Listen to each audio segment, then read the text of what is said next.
Bonjour à tous, nous sommes le jeudi 4 septembre 2025 et notre ami Andrei Martianov est de retour parmi nous.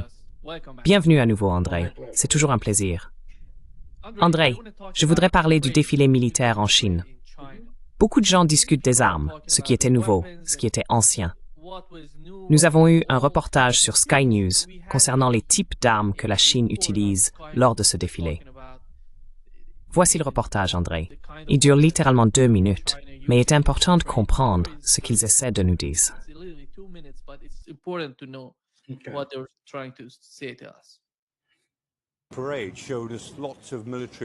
Le défilé nous a montré beaucoup d'équipements militaires. La question intéressante est de savoir quels éléments de cet équipement inquiéteraient les Américains et certains autres alliés. Il y avait le DF-61, qui est un missile balistique intercontinental. Ils en ont beaucoup, mais celui-ci était le plus récent. Et bien sûr, il peut atteindre l'Europe, il peut atteindre les États-Unis. Il y avait aussi l'arme à énergie dirigée, l'OW-5A10, qui est en fait un canon laser. Apparemment, ça peut abattre de nombreux drones en même temps. Nous verrons à quel point c'est efficace. Ce qui inquiète davantage les États-Unis en particulier, c'est le DF-17, qui est un missile hypersonique.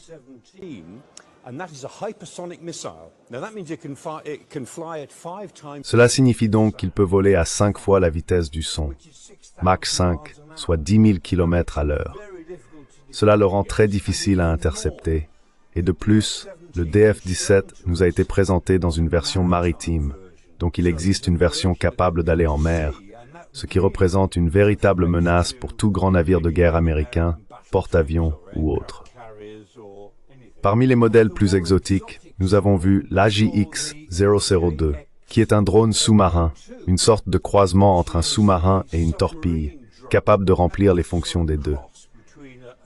Il peut agir comme un sous-marin, accomplissant toutes les missions habituelles sans équipage à bord, ou bien il peut simplement servir de torpille géante et se faire exploser avec une ogive massive contre à peu près n'importe quelle cible.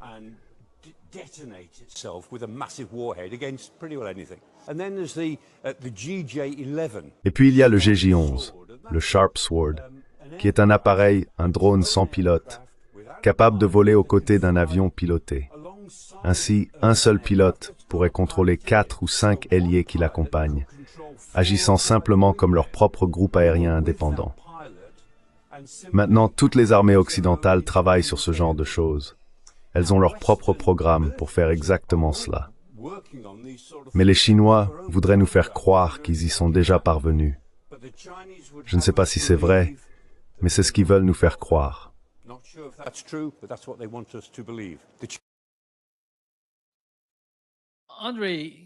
Andrei, c'est ainsi qu'ils essaient de présenter ce qui s'est passé en Chine. À votre avis, de votre point de vue, qu'est-ce qui était important dans ce défilé en termes d'armement et de politique?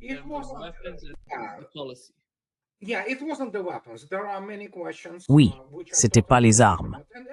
Il y a beaucoup de questions qui sont tout à fait légitimes. Et en fait, Michael Clark était étonnamment, comment dire, objectif, détendu à ce sujet. Et il a dit beaucoup de choses que sinon n'importe quel professionnel militaire, je ne suis pas sûr de son niveau de professionnalisme, mais oui, c'est à peu près, vous savez, ce genre de platitude creuse et autre chose que n'importe qui dirait.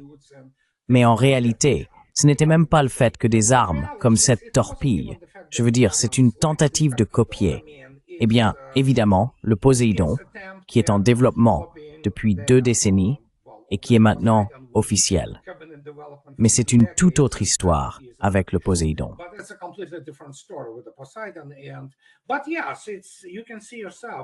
Mais oui, vous pouvez le constater par vous-même. Il n'y a rien de mal à démontrer sa maîtrise technologique, mais ce n'est pas l'essentiel.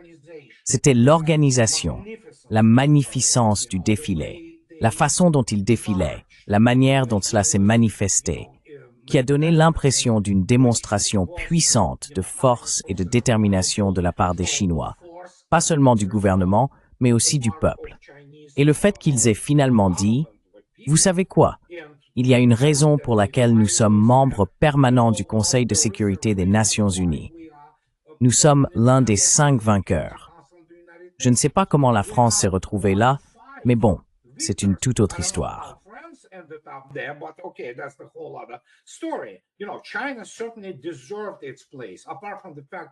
La Chine méritait certainement sa place, d'autant plus qu'elle a subi un peu moins, mais tout de même plus de 20 millions de victimes, principalement des civils, dans sa guerre contre le Japon, qui a commencé en 1931.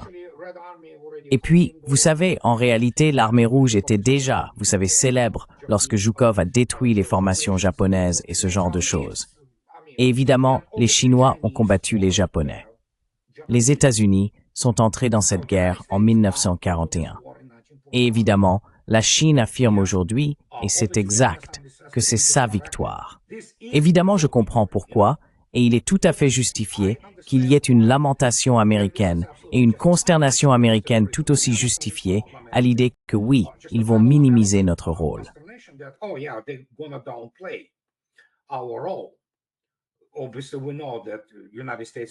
Évidemment, nous savons que les États-Unis ont joué un rôle crucial dans la défaite du Japon impérial, notamment parce que c'était principalement, enfin pas principalement, mais la composante navale, la marine américaine s'est battue de façon brillante et courageuse, tout comme les marines. Donc personne n'essaie de... Enfin, il y a certaines personnes, soyons honnêtes, qui essayent en quelque sorte de minimiser le rôle américain. Mais en même temps, comme je l'ai dit dans ma dernière vidéo hier, n'oubliez pas Donald Trump et les historiens américains qui disent « Eh bien, vous savez quoi? Les États-Unis ont tout vaincu. Oui, c'est russe, vous savez, c'est chinois, ce ne sont que des figurants. » Donc c'est un peu un va-et-vient. Mais l'essentiel, c'est que c'était toute la présentation, c'était le décorum, pour ainsi dire, de ce défilé, qui comptait vraiment. L'aspect technologique, il faut absolument en discuter séparément, surtout en ce qui concerne les missiles balistiques intercontinentaux.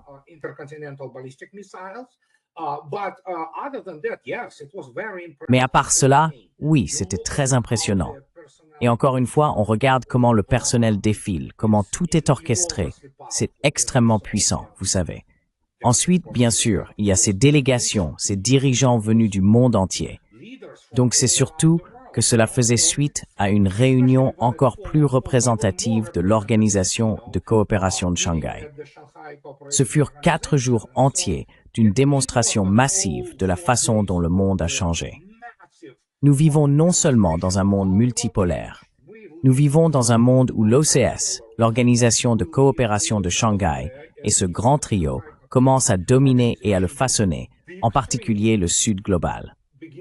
Beaucoup de gens oublient que l'Occident réuni représente environ 800 ou 900 millions de personnes. Le reste du monde n'est pas du tout l'Occident. Growl.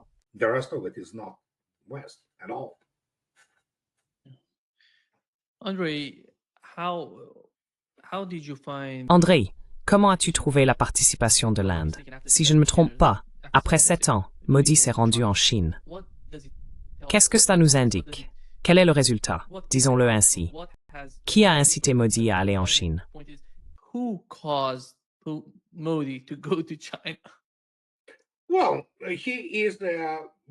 Eh bien, c'est une figure politique très astucieuse. Il a clairement marqué les esprits. Il est sans aucun doute à la tête du pays le plus peuplé du monde aujourd'hui. Il y a plus d'habitants qu'en Chine, surtout si l'on considère le ralentissement démographique chinois, ce qui n'est probablement pas si grave. Je veux dire, c'est tout simplement colossal là-bas. Et donc, il sait clairement dans quelle direction souffle le vent de l'histoire. C'est un homme très intelligent. Et soudain, on se retrouve dans cette situation où de toute façon, l'Inde en faisait déjà partie. L'Inde faisait partie des BRICS, vous savez, et de l'Organisation de coopération de Shanghai et tout ça. Et soudain, on se retrouve avec ces calculs simples.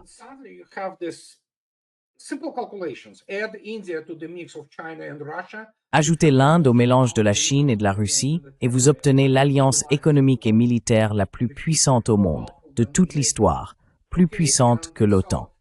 D'accord? Et donc, si vous regardez la situation, qu'avez-vous?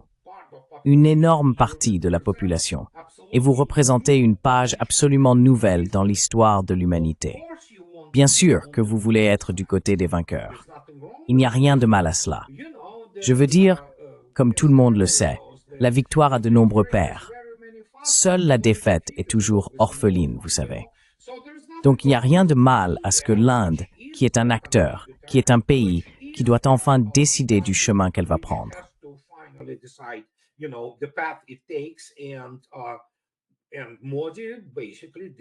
Et Modi a essentiellement fait ce qu'aurait dû faire tout homme d'État avisé et intelligent.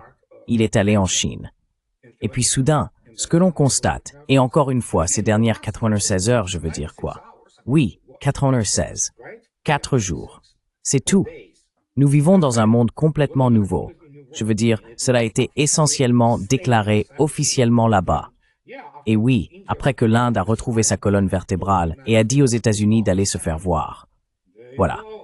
Tout ce que vous devez savoir, surtout dans le contexte des déclarations d'aujourd'hui de M. Trump, selon lesquelles l'Europe devrait arrêter d'acheter du pétrole russe. Donc vous savez ce qui se passe. Quand on est aussi grand que l'Inde, malgré les énormes problèmes de l'Inde, ce qui est indéniable.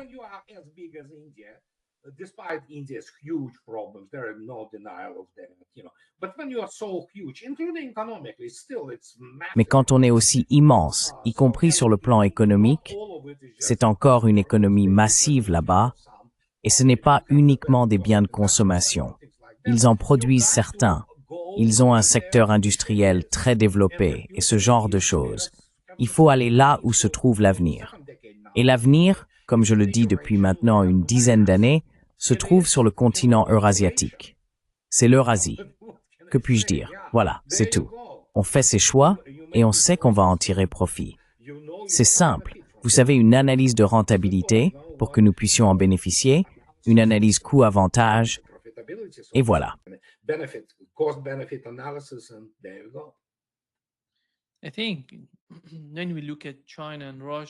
Je pense que lorsque nous regardons la Chine et la Russie, on peut dire que rien ne peut les séparer. Et que pensez-vous de l'Inde? Où se situe l'Inde dans ce calcul? L'Inde se rapproche-t-elle à tel point qu'il ne sera pas facile pour les États-Unis de la séparer de la Russie et de la Chine?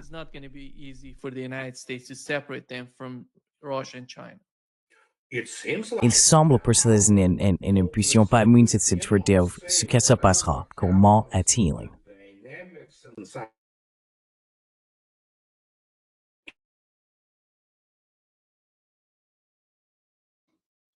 André, je crois qu'on t'a perdu. Oui, il semble qu'André ait un problème de connexion Internet. Laisse-moi essayer de le contacter.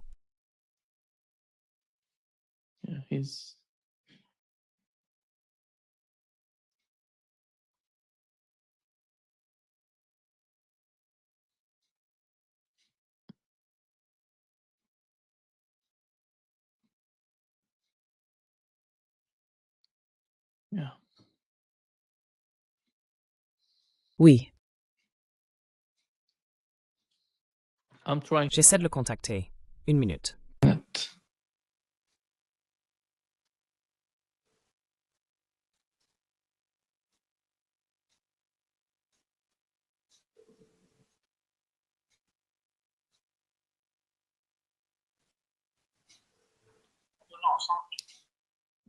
Are you coming up, André? Tu montes, André? Okay. D'accord. Il arrive, oui. Il y avait un problème avec sa connexion. On ne sait pas ce que c'était. Il va revenir dans une seconde. En fait, il est déjà de retour.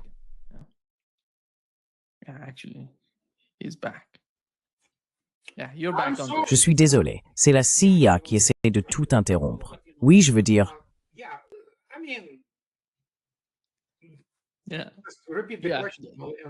Oui, la question portait sur le cas de l'Inde. L'Inde est-elle tellement proche de la Russie et de la Chine qu'on peut dire que l'Occident ne pourra pas la séparer de ces deux pays, ou de la coalition, l'OCS, et de ce qui se passe à l'Est. Et je parle de la Russie, de la Chine, et du type d'alternative qu'ils essaient de créer.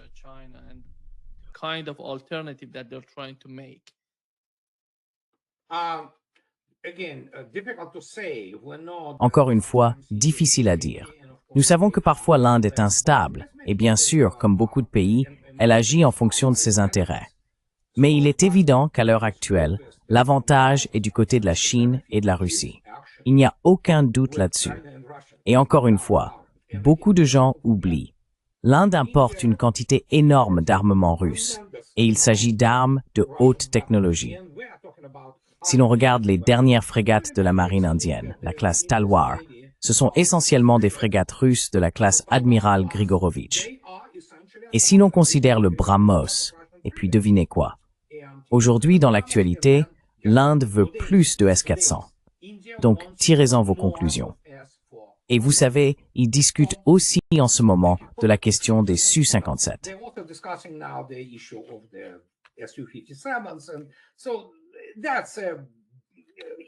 Donc l'Inde a toujours été, vous savez, un énorme client du complexe militaro-industriel soviétique puis russe.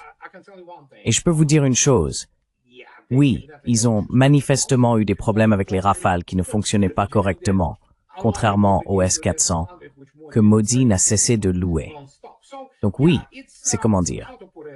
Et puis, bien sûr, il y a l'énergie. Nous vivons dans une civilisation qui a besoin de plus en plus d'énergie. L'Occident réuni ne peut pas fournir cela. Le seul pays qui peut tout fournir, c'est la Russie. Quelque chose comme ça vient de se produire, vous voyez. Donc encore une fois, les avantages sont là.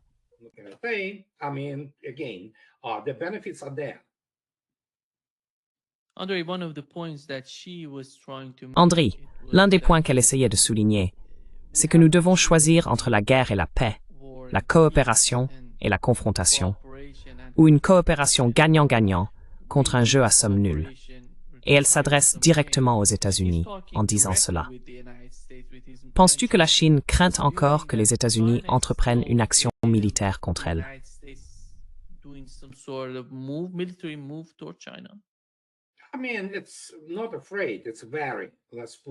Je veux dire, ce n'est pas une question de peur. Disons-le ainsi. Je ne pense pas que la Chine ait peur, surtout depuis qu'elle a retrouvé sa confiance, pour ainsi dire, à partir du milieu des années 2010. Et bien sûr, la Chine a la Russie. La Russie soutient la Chine. Il n'y a aucun doute là-dessus. Mais personne ne veut la guerre. Personne ne veut de confrontation.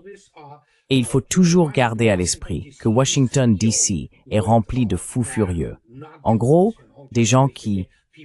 L'une des raisons, c'est que l'Amérique ne sait pas ce qu'est la guerre. Ils en ont une vision théorique.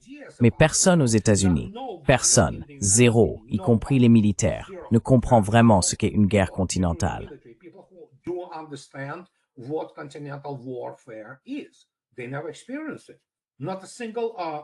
Ils ne l'ont jamais vécu.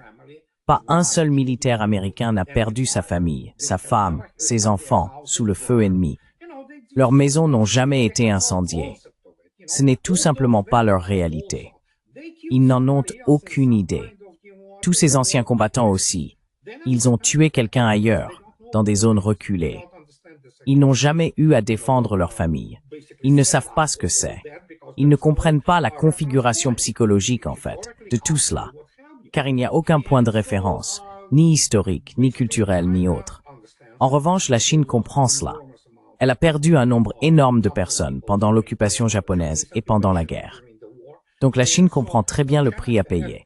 L'Amérique, non.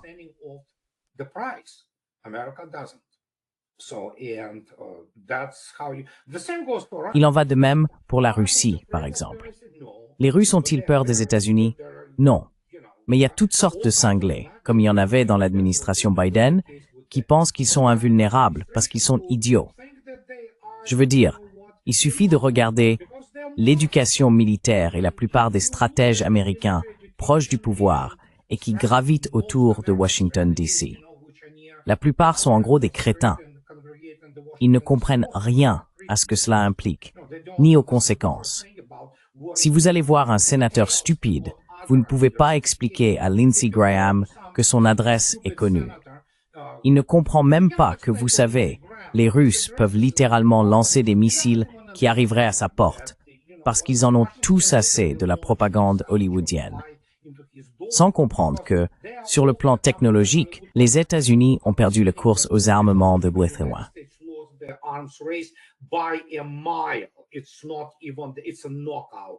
Ce n'est même pas, c'est une décision sans appel. Mais ils continuent à croire à toutes ces conneries, vous savez. parce qu'ils ne sont pas instruits. Ce sont principalement, vous voyez, des gens issus des sciences humaines, abrutis, économistes, politologues, des gens qui n'y comprennent rien. Et par conséquent, on se retrouve avec cette posture agressive. Sans parler du fait que ce qui se passe en matière de politique étrangère générale des États-Unis est contrôlé par les sionistes et toutes sortes de personnes de ce genre. On les appelle des va-t-en-guerre. Ce sont des va-t-en-guerre de salon, pour la plupart, y compris les généraux américains, qui seraient ridiculisés par, vous savez, les unités de niveau tactique en Russie, pour leur incompétence.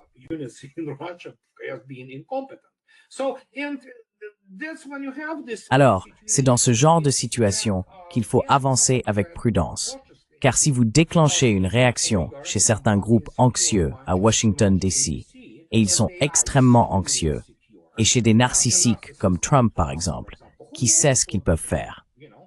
Encore une fois, il faut traiter les États-Unis à ce stade comme un fou, et c'est ce que font les Russes et les Chinois.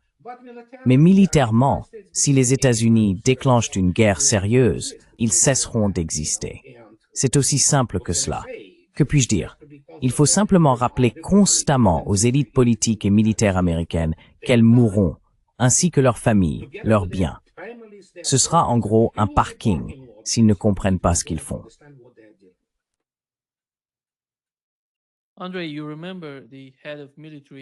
André, tu te souviens du chef de l'armée américaine au Japon?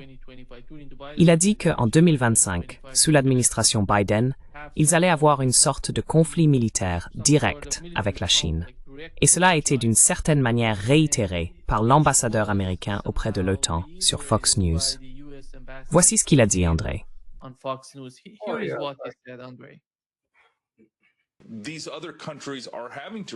Ces autres pays sont obligés de réagir.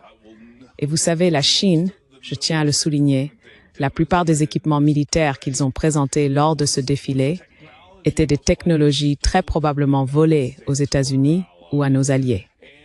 Et vous savez, ils ne pourraient pas affronter les États-Unis, même s'ils essayaient. Nous sommes la seule superpuissance mondiale, avec la plus grande et la plus forte économie. Et c'est ce que nous devons continuer à faire. Nous devons continuer à investir dans notre défense. Et nous devons aussi nous assurer de continuer à protéger le rêve américain et l'entrepreneur américain.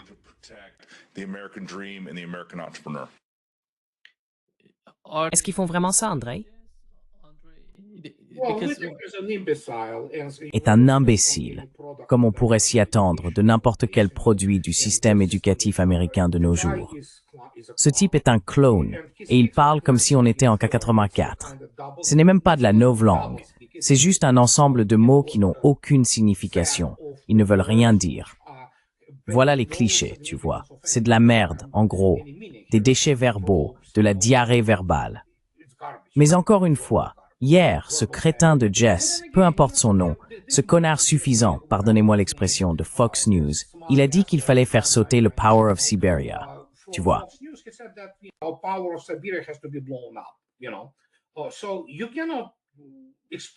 Donc, en gros, vous ne pouvez pas expliquer que tout ce que vous avez actuellement parmi les élites politiques et médiatiques américaines, ce sont essentiellement une bande de crétins immoraux.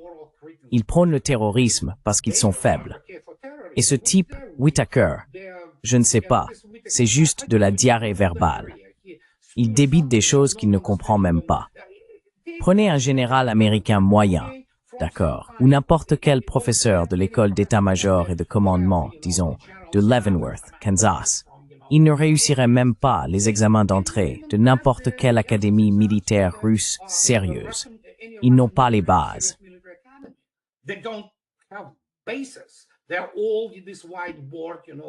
Ce sont tous ces démagogues du tableau blanc qui parlent de ceci et de cela, sans comprendre que les États-Unis n'ont jamais été une grande puissance militaire, dans le sens où ils auraient toujours eu une grande marine et une force aérienne impressionnante. Mais en même temps, ils n'ont jamais mené une vraie guerre qu'ils ont réellement gagnée. Ils perdent toujours, vous savez. Et quand on parle de ces gens-là, et de ce complexe militaro-politique, peu importe comment on l'appelle, c'est une cabale en fait, vous voyez, une chambre d'écho. C'est une secte de la mort. Ils répètent tous ces mantras. Certains y croient, ce qui est pathétique, vous savez. Mais quand on les regarde, un pays qui vénère Patton comme un grand général, il y a un problème avec cette armée, d'accord? S'ils le vénèrent à ce point, vous voyez?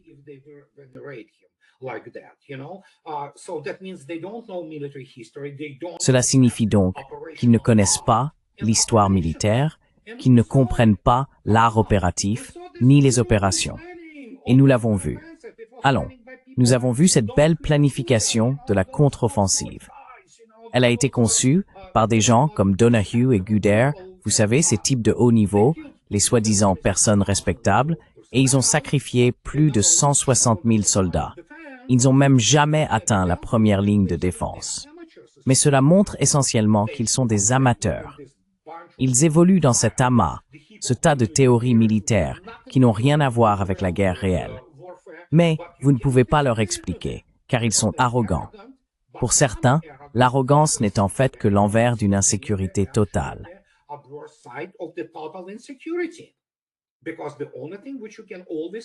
Parce que la seule chose que vous pouvez toujours demander à ces gens du Pentagone, c'est « montrez-moi l'argent, montrez-moi les preuves ». Vous avez perdu toutes vos guerres.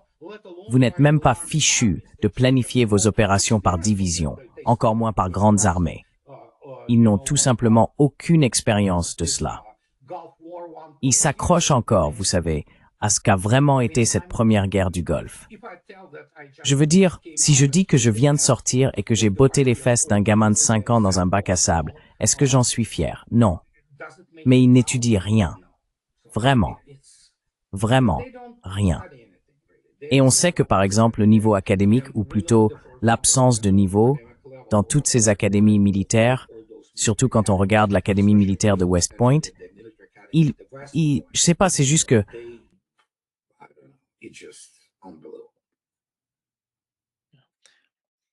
André, trouves-tu la situation au Venezuela sérieuse?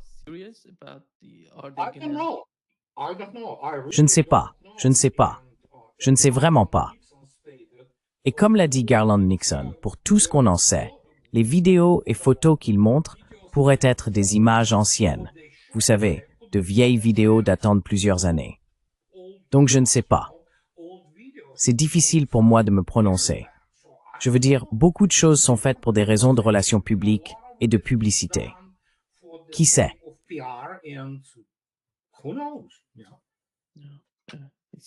Newman Youth, il semble que ce soit une opération de relations publiques.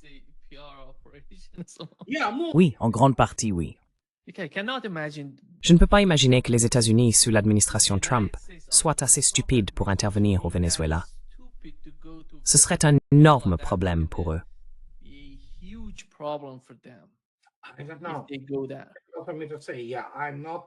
Je ne suis pas un spécialiste de l'Amérique latine.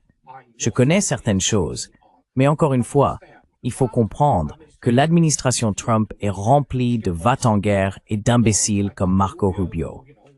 Donc, quoi qu'ils veuillent faire là-bas, on vit franchement dans une idiocratie totale.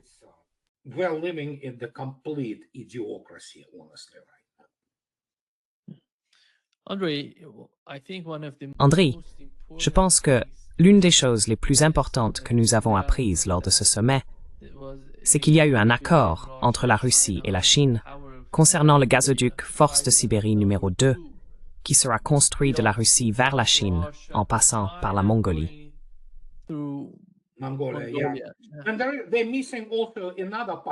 Et ils oublient un autre gazoduc venant de Sakhaline d'ailleurs. Il y a en fait 3 gazoducs maintenant. Incroyable. Oui, le dernier vient de Gazprom. Celui-là passe aussi par la Mongolie? Non, il va directement en Chine d'une manière ou d'une autre, via l'extrême-orient russe. Mais oui, je t'enverrai le lien. En fait, c'est dans ma vidéo, c'est le dernier projet de Gazprom. Mais bon, évidemment, ce n'est que 10 milliards. Ça reste un chiffre énorme. 10 milliards de mètres cubes depuis Sakhaline. Mais le reste, c'est l'énorme force de Sibérie. Maintenant, ça s'appelle Union Est, c'est comme ça qu'on l'appelle. Ce n'est pas Force de Sibérie 2, c'est maintenant Union Est.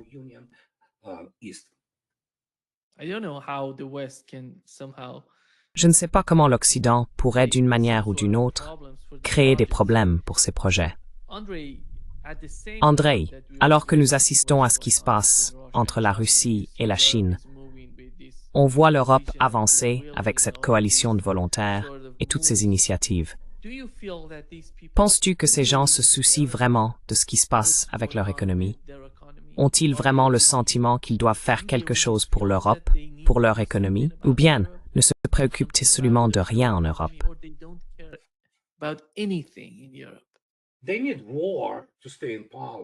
Ils ont besoin de la guerre pour rester au pouvoir. C'est la seule chose.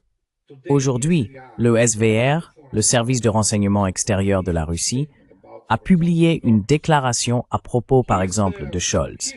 Il vient d'une famille nazie. Il est obsédé, tout comme une grande partie de la population, pas toute, évidemment, mais une grande partie de la population allemande est obsédée par l'idée de s'en prendre aux Russes, vous savez, parce que c'est évidemment l'armée rouge qui a détruit le Troisième Reich. Donc oui, il n'y a pas de gens normaux. Ce sont pour la plupart des lâches et des personnes mentalement instables. Et ils sont désespérés parce qu'ils le sentent.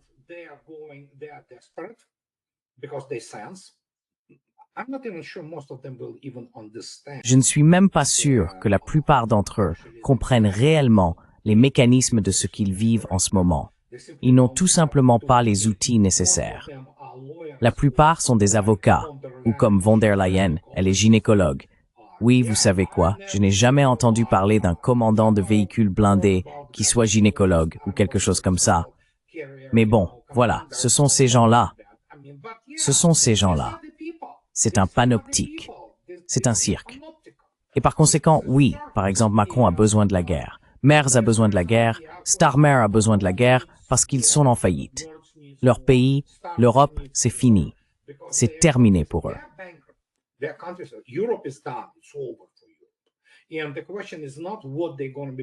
Et la question n'est pas de savoir ce qu'ils vont acheter, par exemple, via l'Inde en ce qui concerne le pétrole. C'est simplement que les États-Unis les tiennent actuellement par les parties sensibles.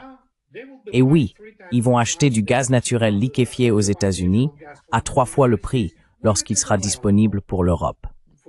Donc, l'Europe, c'est fini. Voilà, ils n'ont plus rien. Ils sont pauvres, en somme. Et dans un monde qui vit, achète et jure par l'énergie.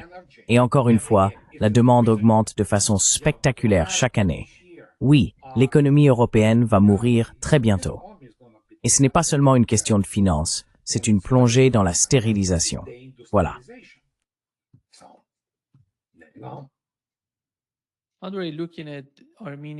Andrei, en voyant l'Arménie et l'Azerbaïdjan invités au sommet de l'OCS, qu'est-ce que cela signifie? Penses-tu que la Chine essaie d'entrer en contact avec eux, compte tenu de leurs projets, en particulier le projet chinois, l'initiative La Ceinture et la Route, qui est régionale? Tous ces pays souhaitent y participer ensemble.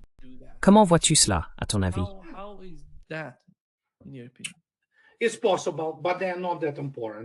C'est possible, mais ils ne sont pas si importants, car au final, c'est l'arrière-cour de la Russie. Et comme c'est toujours le cas avec les pays limitrophes, ils essayent simplement de trouver, pour ainsi dire, le meilleur sponsor, si l'on veut.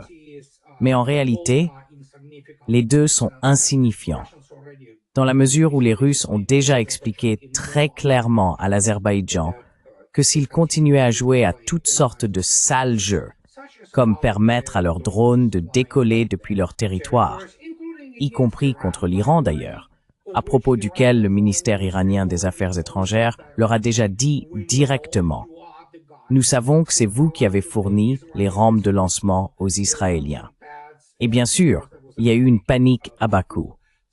Donc oui, s'ils continuent à jouer à ces jeux stupides, ils vont vraiment le payer cher.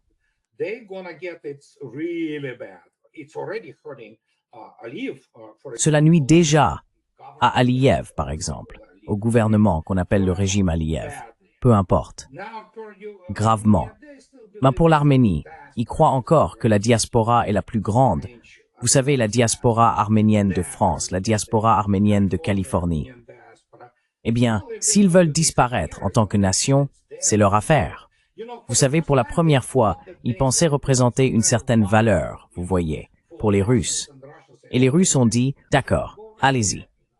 Les gens ne comprennent pas à quel point tout a changé, technologiquement, économiquement, militairement, et ainsi de suite. Soudainement, ce qui était vrai il y a 30 ans, quand, oh mon Dieu, vous savez, la Transcaucasie, le ventre mou de la Russie. Oui, bien sûr.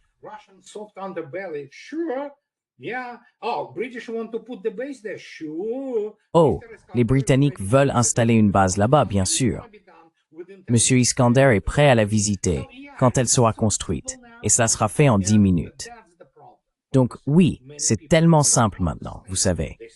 Et c'est justement ça le problème, évidemment, que beaucoup de gens ne comprennent pas. Ils continuent à jouer à la géopolitique du 19e siècle ou de la première moitié du 20e siècle, pour ainsi dire, où tous ces centres de pouvoir étaient situés.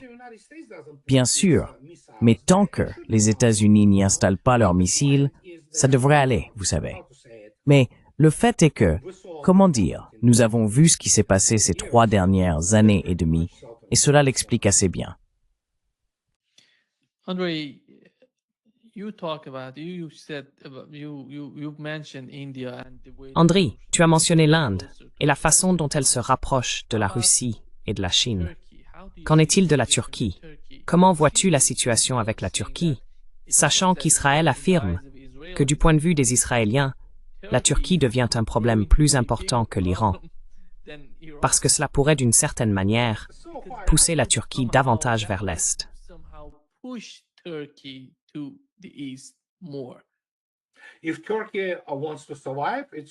Si la Turquie veut survivre, elle devrait certainement le faire. Comment ils vont se tirer une balle dans le pied? Je ne sais pas. Mais ils le feront, croyez-moi. Et nous savons tous que, encore une fois, ils ont déclaré qu'ils rompaient toutes sortes de relations avec Israël, des relations économiques. Ils font partie de l'approvisionnement en pétrole qui est crucial pour le génocide commis par les FDI et Israël. Mais bon, c'est la Turquie, et surtout le gouvernement Erdogan.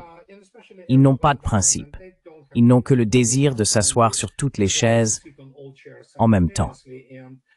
Mais, je veux dire, il y a une logique des circonstances. D'accord? Si la Turquie veut survivre, et au moins essayer d'une manière ou d'une autre, oui, sa voie se dirige vers les Britanniques. Sinon, eh bien, c'est le problème de la Turquie, vous savez, alors qu'il reste empêtré dans ce, vous savez quoi, bourbier, littéralement, au Moyen-Orient. Donc oui, c'est difficile à dire vraiment. Erdogan est oui, même si Vladimir Poutine l'a qualifié de partenaire fiable. C'est presque ironique, vous voyez. Donc on verra.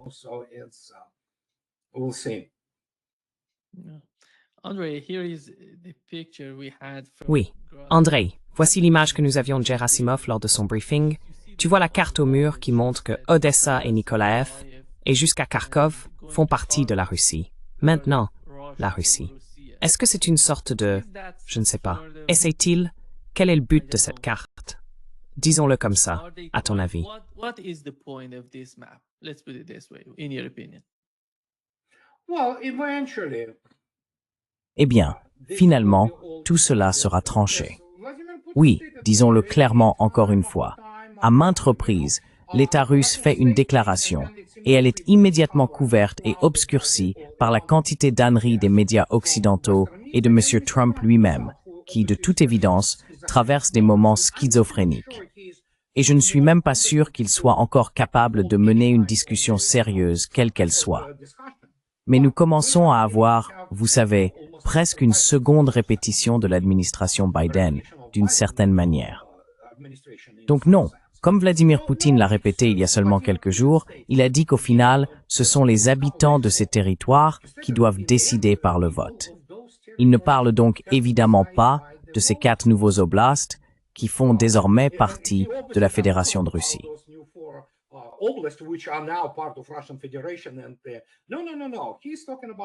Non, non, non, non. Il parle de quelque chose. Et encore une fois, c'est difficile à dire. Il n'est pas nécessaire de s'en emparer maintenant. Ce n'est pas obligatoire. Je veux dire, on peut le faire. Est-ce que la Russie, par exemple, peut les obtenir militairement? Oh, absolument. Pourquoi la Russie gaspillerait-elle la vie de ses soldats pour cela alors qu'on peut lancer un processus qui, à terme, aboutira à l'effondrement du front, ce qui est déjà en cours? Alors, que puis-je dire? Vous savez, à un moment donné, ces territoires devront avoir le droit de voter. Clin d'œil, clin d'œil. Et ils l'auront, à un moment donné. Alors pourquoi aller les prendre par le feu et par l'épée, si vous voulez, alors qu'il y aura finalement une décision politique et qu'ils deviendront soit des entités indépendantes au départ, soit ils rejoindront simplement la Russie. Vous voyez.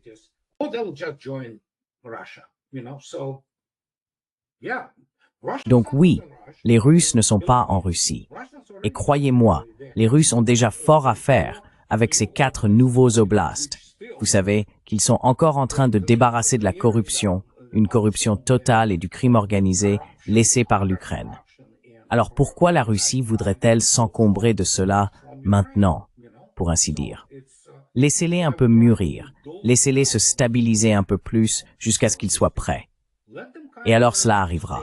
En attendant, l'opération militaire spéciale continue.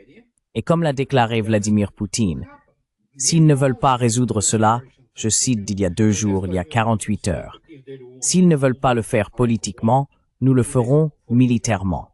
C'est aussi simple que cela. Je ne vois même plus comment on peut interpréter cela autrement.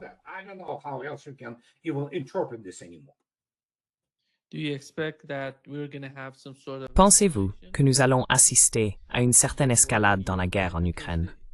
Parce que Curious Stormer a dit qu'il avait annoncé que la coalition qu'ils appellent la coalition des volontaires est prête à fournir à l'Ukraine des missiles longue portée. Je ne sais pas, sans l'autorisation des États-Unis, comment peuvent-ils faire cela?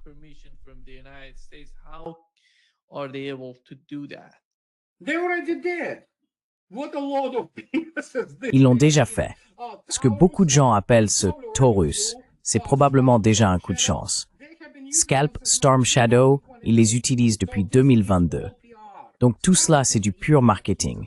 Starmer est un idiot. C'est un sioniste, c'est sûr. Eh bien, les Britanniques, je les plains, vraiment. Alors et quoi? Quelle portée longue? Oui, c'est la seule chose qu'ils ont.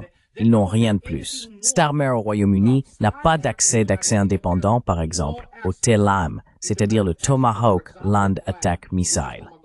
C'est une arme américaine, et les Américains vont pas la fournir, parce qu'au final, ça finirait avec, en gros, Aegis Ashore, Devselu, et ensuite la Pologne détruite.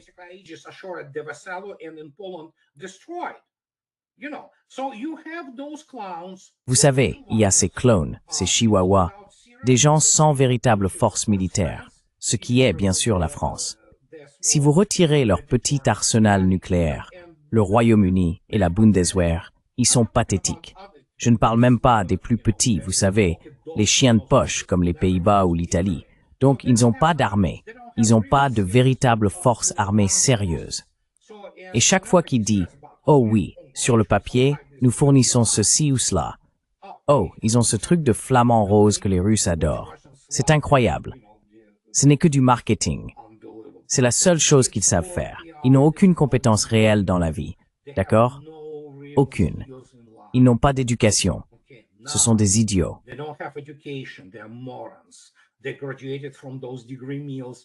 Ils sont diplômés de ces usines à diplôme à Oxford, vous savez, ou ailleurs, avec des diplômes qui ne valent rien.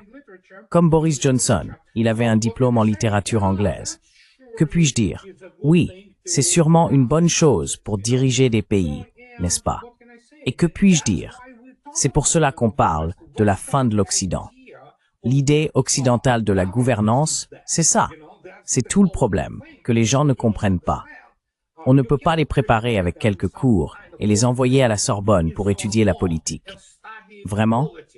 Un imbécile avec un QI à peine supérieur à la température ambiante peut étudier la politique s'il s'en donne la peine. Ce ne sont pas des sciences sérieuses. Ce ne sont pas des compétences sérieuses.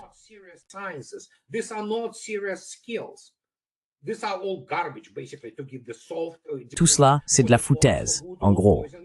Juste des diplômes et certificats bidons pour que les bons vieux copains et copines puissent, tu sais, se retrouver et se faire promouvoir au service d'une sorte d'oligarchie financière. Voilà qui ils sont. La plupart sont des crétins. Leurs armées sont des crétins. Je veux dire, l'éducation militaire, déjà mauvaise aux États-Unis, mon Dieu, en Europe, c'est une blague.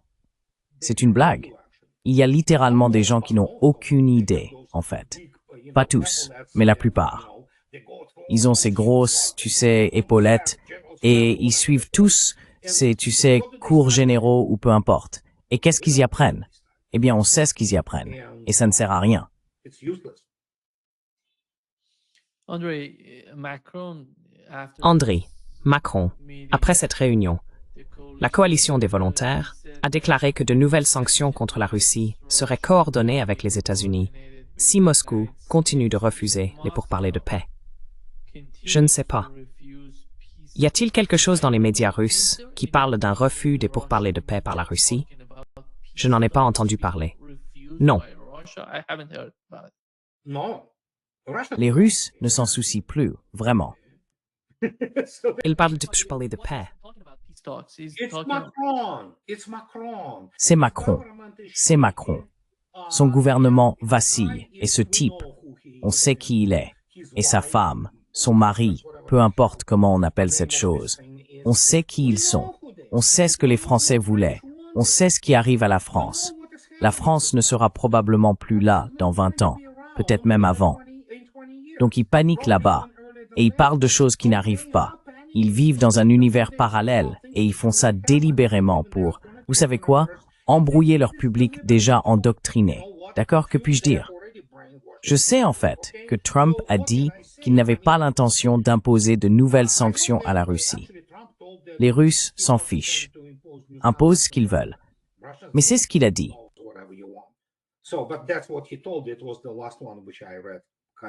C'était le dernier que j'ai lu, à peu près une demi-heure avant de venir te rencontrer. Donc oui, qu'ils discutent, qu'ils publient des déclarations. Ce sont des inconnus. Ils sont sans importance. L'Europe est sans importance. Les États-Unis sont sans importance, mais l'Europe l'est encore plus. Au moins, les États-Unis ont une certaine marge de manœuvre, dans une certaine mesure, quand ils ne sont pas complètement contrôlés par les sionistes et la classe des donateurs. Mais l'Europe est un objet. Cela signifie que c'est quelque chose avec lequel on peut faire ce qu'on veut. Tu sais quoi? Ce n'est pas un sujet. Elle n'a plus de subjectivité ni de souveraineté. Tu sais, surtout Macron, surtout la France, qui est la risée du monde. Ils pensent encore qu'ils sont une grande puissance. La seule chose vraiment grande chez eux, c'est évidemment Airbus.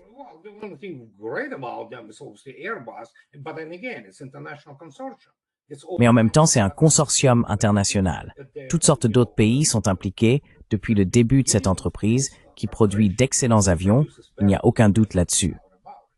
Mais à part ça, militairement, ils poussent vraiment, tu vois, et économiquement, oui, quand on regarde leur économie, la plus grande entreprise en France n'est en fait ni Airbus, ni Renault.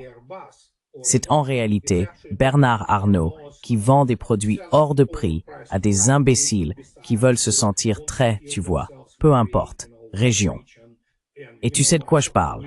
Louis Vuitton, toutes sortes de champagne. C'est déjà établi. C'est ce qu'ils vendent. Je fais toujours cette exception pour la France. En petit caractère, tu sais quoi, sauf pour les eaux de Cologne et les parfums. Oui, ils restent les meilleurs.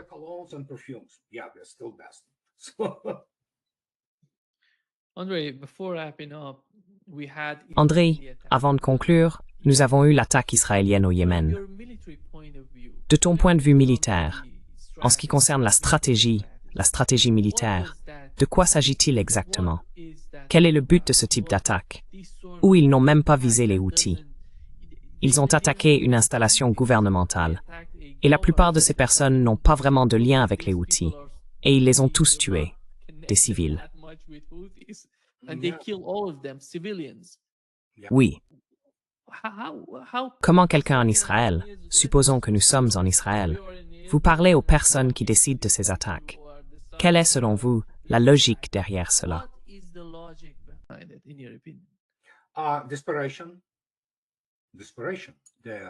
Désespoir. Désespoir. Il se peut qu'Israël cesse d'exister bientôt. Et nous avons vu la performance de l'armée israélienne, qui n'est douée que pour commettre un génocide. Pour mener une vraie guerre, ce n'est pas la même chose. Et si l'on regarde qui ils ont potentiellement comme dirigeants ou dirigeants, des criminels de guerre, que puis-je dire? Ils sont désespérés, ils s'en prennent aux autres. Mais évidemment, comme cela a déjà été dit, le Yémen et les Houthis, bien sûr, l'ont déjà fait, et continueront de le faire. Il y aura des représailles. Oui, c'est la seule chose dont ils sont capables. Ils ne sont pas doués pour mener une vraie guerre. Chaque fois qu'Israël a décidé de se battre au XXIe siècle, il s'est fait battre à plate couture. Donc ils ne sont pas si bons que ça.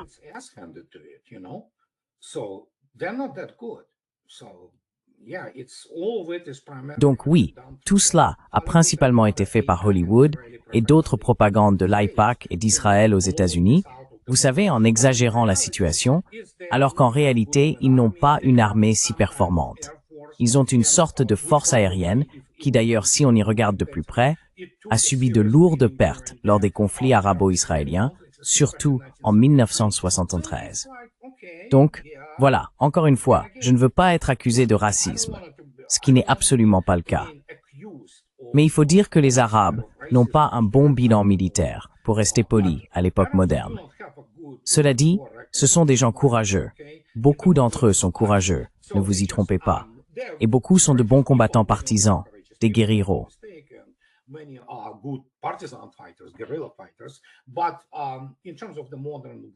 Mais en ce qui concerne la guerre moderne, comme la guerre interarmes et ce genre de choses, d'abord, ils n'ont pas la technologie et ils sont pas très doués pour ça, pour le dire gentiment. Donc oui, c'est probablement le niveau auquel les FDI peuvent, vous savez, opérer. Et même ça ne fonctionne pas au XXIe siècle. Mais après la situation avec l'Iran et cet échange de 12 jours, nous savons, tout le monde sait, qu'Israël a supplié les États-Unis de faire quelque chose parce qu'il se faisait littéralement dominer par l'Iran, vous voyez? Et donc c'est ça.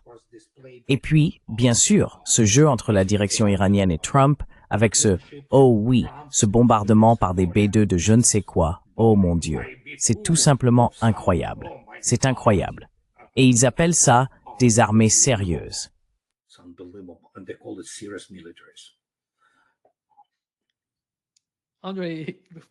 André, avant de conclure, je ne pense vraiment pas que Donald Trump, après tout ce chaos auquel nous assistons, soit l'homme qu'il faut pour mener une guerre.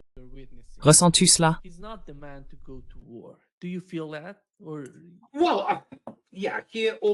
Eh bien, oui, il ne peut même pas renoncer à sa revendication, au minimum. Non, il reste un va-t-en-guerre, tu sais. Il adore en parler. Il se vante beaucoup, mais il va pas si loin. Évidemment, il est d'une certaine manière limité dans son désir de mener une vraie guerre. Donc oui, il y en a quelques-uns comme lui. C'est clairement pas Biden. Et il a au moins quelques personnes comme Lucy Garber qui essayent de lui expliquer que « mec, ça va vraiment mal finir ». Comme c'est le cas avec tous ces, vous savez, clones de... C'est tout simplement incroyable. Son administration, c'est à nouveau une pagaille totale. Ce type est incapable. C'est vraiment l'arnaqueur de l'immobilier new-yorkais, avec des problèmes de papa. Bien sûr, d'accord, son père ne l'aimait pas, et le garçon essaye de s'améliorer. Vous voyez, c'est une maternelle, d'accord? De l'anglais au Pentagone, en passant par Arlington, c'est une maternelle. Ces types ne savent rien faire d'autre que de se mettre en avant, de faire de la propagande, des relations publiques, tout ça. Si vous leur demandez du concret, qu'est-ce que vous pouvez faire? Comment vous y prenez-vous? Qu'obtenez-vous? Vous obtenez des F-35. Voilà tout.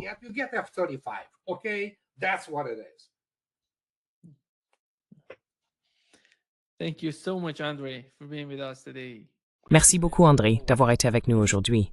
C'est toujours un grand plaisir. Au revoir. Merci.